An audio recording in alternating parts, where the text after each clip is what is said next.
김정환 기자 지난주에 스튜디오에 못 오셔가지고 오늘 원래 한 15분 정도 제가 시간을 배정하다가 5분 정도 줄였습니다. 네, 페널티 안 오셔가지고. 네. 죄송합니다. 자, 오늘은 어떤 소식 준비해 오셨습니까? 예, 오늘은 하이닉스 인수전에 참여하면서 시장의 관심을 한 몸에 받고 있는 STX 그룹을 전반적으로 좀 살펴보는 시간을 갖도록 하겠는데요. 네. 세부적으로 재무 건전성에서부터 현금 흐름 상태, 해외 조선소들의 현 주소까지 이번 인수전 참여 여력을 전반적으로 짚어보는 시간을 좀 갖도록 하겠습니다. 네. 우선 STX 그룹이 하이닉스 인수전 참여를 하면서 시장의 우려가 상당히 팽배해 있는 상황인데요. SK도 마찬가지죠. 이제 하이닉스가 인수 후에 10년 동안 한 60조가 들어갈 것이다. 이런 우려 때문인데. 아무튼 일례로 얼마 전에 STX가 유럽이 보유한 STX OSV 지분 매각이 알려지면서 그룹주가 전체 1.2%에서 3%, 3%포인트까지 일정히 하락하기도 했었는데요. 물론 하이닉스가 시장에서 가지고 있는 우려감 때문에 이런 부분은 SK도 마찬가지겠지만 STX 그룹의 경우 특히 내부적인 유동성 문제 등과 맞물려서 향후 인수전을 진행하는데 부담이 더 커질 것으로 예상되고 있습니다. 네. 우리 이혜리 기자도 하이닉스 얘기 하도 많이 들어가지고 관심이 많을 텐데 좀 궁금한 거 있으면 여쭤봐 주시죠. 예, 이제 XTX 그룹은 그래도 이제 지난 금융위기를 잘 넘겼다는 시장의 평가를 이제 받던 곳이지 않나 싶은데요. 네. 그렇다면 내부적으로도 유동성도 여타 금융위기를 맞았던 동종업계에 비해서 괜찮지 않을까 싶은데 좀 어떤 상황인가요? 상당히 좀 중요한 얘기가 결론적으로 그렇지는 않은 것 같습니다. STX 그룹이 금융위기 이후에 가장 위험했던 2년을 비교적 잘 건너왔다는 평가를 받는 건 사실인데요. 해운산업의 물동량이 곤두박질 치고 조선부문 수주가 끊겨서 최악 위기에 놓였지만 성공적으로 이겨내긴 했다는 평가를 받았습니다. 하지만 금융위기 전 선순환 구조를 보이던 주력 계열사 현금 흐름에서 부담스러운 모습이 역력히 보이고 있는데요. 우선 STX 그룹의 현금 흐름은 금융위기 전후로 해서 완전히 뒤집어진 상태입니다. 물동량 감소와 수주 급감으로 인해서 2조 원에 달하던 영업 현금 흐름이 순식간에 대규모 적자로 돌아섰는데요. STX 그룹 6개 계열사 현금 흐름은 2년간 대규모 마이너스를 기록하고 있는 상황인 거죠. 2년 동안? 영업활동에서 현금이 들어오기는커녕 2년간 2조 원에 가까운 적자를 보고 있는 것으로 나타나고 있습니다. 그 와중에 투자 배당금 등으로 한 1조 3천억 원 정도가 지급이 됐고요. 이렇게 그룹 밖으로 새나간 돈이 3조 2천억 원에 이르는 것으로 추정되고 있습니다. 2년 동안에? 이런 상황에서 이제 위기 직전 시작한 대대적인 투자 인수합병은 또 계속해서 진행되면서 STX가 급속하게 성장한 배경은 물론 대규모 M&A였던 걸 잘 아는 사실이죠. 하지만 정작 무리한 인수합병이 재무 건전성은 상당히 악화시킨 결과로 나타난 것으로 보이고 있습니다. 네, 참 저는 이제 그 조선업계는 제가 직접 출입은 안 해봐가지고 제가 그 속속들이 깊은 내용을 잘 모르는데 일단 STX 하면은 시장에서 알려진 바로는 강덕수 회장의 뚝심경영, M&A에 대한 어떤 승부사적인 기재, 그걸 통해서 회사의 덩치를 엄청 키워서 세계적인 해운 조선사로 이제 성장을 했는데 대부분 다 이렇게 그 외부 차입이라든가 투자자를 끌어다가 이렇게 같이 이제 M&A를 하다 보니까 이 부채 비율이라든가 차입금 이런 것들이 상당히 좀 과도한 거 아니냐 이런 우려가 있는 걸로 알거든요. 좀 실제로 좀 들여다보니까 어떻던가요? 그 레버리지가 지금 상당히 많아졌는데요. 그러니까 아쿠아야즈 인수와 중국 다렌조선소에 엄청난 자금을 투입한 것을 감안하면 그 미미한 수준이라고 볼 수 있었는데 낮은 차입금 배경은 배를 만들어주기로 하고 선수금이 유입되면서 이걸 통해서 이제 유동성을 확보했기 때문이겠죠.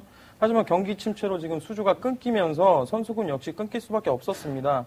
현금이 있어야 선박도 건조하고 투자를 할 텐데 주력 계열사들이 돈을 벌지 못하고 선수금도 늘지 않으면서 자금 사정이 상당히 빠듯해진 상황입니다. 결국 STX 그룹이 부족한 운영 자금과 투자 자금을 은행과 회사채 시장에서 빌리면서 1조 원대였던 차입금이 지난해 말 7조 원을 돌파했습니다. 와, 금융위기 전에 1조 원이었던 게 지난해 말 7조 원까지? 최근 2년 동안 한 3배 이상 급증한 것인데요.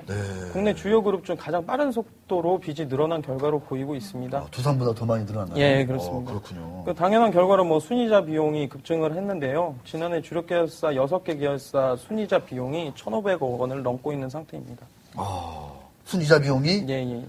1,500억 원. 그리고 주력 6개 계열사의 순이자 비용이 이자 비용만? 그렇습니다. 와, 어마어마하군요. 차입금도 좀 많이 좀 갚아야 될 것 같긴 한데. 7조 원대 차입금 중에 3조 원 정도가 올해 갚아야 할 빚으로. 3조 원을 올해? 물론 이제 로로보도 하고 받기도 하겠지만 만만치 않은 금액이네요. 지금 결론적으로 STX가 재무적으로 부담을 겪게 된 이제 이유가 이제 유럽과 중국 등지에서 대규모 투자 때문이라는 건데 이제 그래도 향후에 자금 회수할 수 있는 가능성은 있지 않을까요? 네, 뭐 STX 그룹이 역시 지금 유동성 부족으로 몸살을 앓고 있기 때문에 원인을 제공한 중국 조선소 투자와 유럽 아쿠아야즈에서 자금 회수 시점을 애타게 기다리고 있을 텐데요. 이미 추진되고 있는 STX OSV 지분 매각과 STX 다른 중공업, 에너지 등 비상장 해외 계열사의 상장도 노리고 있죠. 그 투자금 회수는 그룹의 유동성 문제를 풀 수 있는 핵심 열쇠로 보이고 있습니다. 비상장사 지분 취득 후에 차익 실현은 STX가 10년간 성장해 오면서 가장 즐겨 활용한 전략이었죠. 강덕수 회장이 2001년에 STX 조선해양을 1,000억 원에 인수한 후에 상장을 통해서 30%가량을 구주 매출하고 1,800억 원대 자금을 확보하기도 했었는데요. 2007년에는 15억 달러를 인수한 세계 최대 크루즈선 건조업체인 아쿠아야즈가 현재 일부 자금을 회수한 것으로 전해졌죠. 2,500억 원 정도를 지분을 18% 정도를 27%를 매각을 해서 2,500억 원 정도를 마련을 했는데 문제는 이게 또 인수대금으로 들어갈 수가 있기 때문에 결국은 내부 유동성을 확보하거나 재무 건전성을 개선하는 데 쓰일 가능성이 낮다는 점에서 부담감이 좀 커지고 있는 상황입니다. 네. 그러면 김정환 기자가 볼 때는 STX 그룹은 차입금이 많기 때문에 무언가 지분을 팔고 자산을 팔면 그 돈으로 차입금을 갚아야지.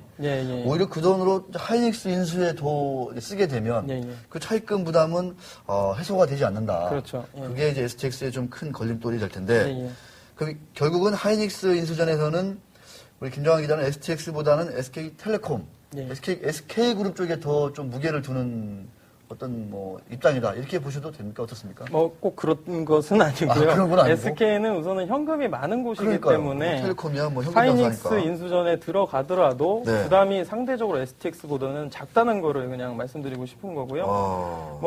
앞으로 향후 시너지 효과나 이런 걸 봤을 때는 포트폴리오가 가능하기 때문에 인수에 성공하는 것이 꼭 나쁘다고만은 말하기 좀 어려울 것 같지만 당장은 이제 재무구조 개선이나 이런 부분에서 좀 부담이 크지 않느냐 이렇게 보여지고 있습니다. 그러면은 STX 입장에서는 무리한 그 M&A보다는 좀 내실을 좀 다져야 할 필요성이 있지 않느냐. 지난 10년간 원체 무리하게 확장을 해왔기 때문에 이제는 내실을 다질 때가 아니냐 좀 이런 의견들이 많이 나오고 있는 것이죠. 하이닉스 인수를 하게 되면 약간 3조 원 정도가 필요하다는 거 아닙니까? 그렇습니다. 참 그 돈은 참 우리가 말이 하는데 천문학적인 돈이 필요한 것 같습니다. 자, STX 그룹 과연 하이닉스 인수에 어느 정도 좀 무리수를 두게 될지 우리 김정환 기자의 좀 걱정 반 걱정을 좀 전해드린 것 같습니다. 우리요. 자, 두 분 오늘 수고하셨습니다. 감사합니다. 이혜리 기자도 처음 나와가지고 고생했습니다. 수고하셨습니다.